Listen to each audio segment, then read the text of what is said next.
kailangan ato ang panagsadlain para mabuwas-buwasan itong utang. Para inig isig ang mayroon ato ang mabayaran ba? Utang. Sadlain ta. Kani nga video no, mga pobre rin karelate ani kaya makasir. Ang makasira ni nga video ato ra mga parehas ko mangulingay ug bagol. Itong mga walay hanawan dili gito mo suporta ni. Scroll ra na siya.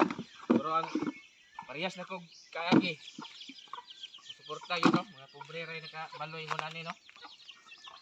Ani nga trabaho. Balagi mo nani ni. Is tinarong ni mga idol. Tinarong ni siya. Dili ta salig. Ni kalibutan na. Pag di ka mulihok diri, pasmo ka Pasmo ka gilikam ning kanon.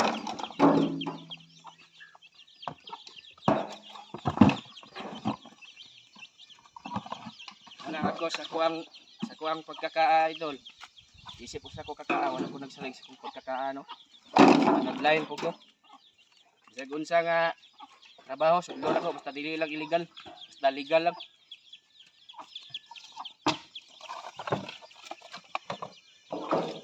Kaya ano na ko na mga lods. Basta mabuhi lang ako ang pamilya. Mabuhi nga sa marangal nga pamaagi. Nga wala ko'y taong diya pakapakan ba. Iparahan ang uban diya. Dato, pero nagpangapakapakan. Mabuhi sa pangapakapak sa sikataw. Ini nga ko walang lamangan Yan, nakita na ninyo kung barilo. Mura nagpanghaw, gaso-aso. Itong mga gustog-gusog nga aso diha, itong hilig mga aso, diri mo suyo po aning asuha. Matagbaw gin mo aning asuha. Igusuga na, walay minor. Kaong kauban Kaong kauban mga lods. Tugyan po kina. Kauban ako, ulitaw pa na siya. Isa tong dalaga diha nga willing. Na akong kauban. Ulitaw na.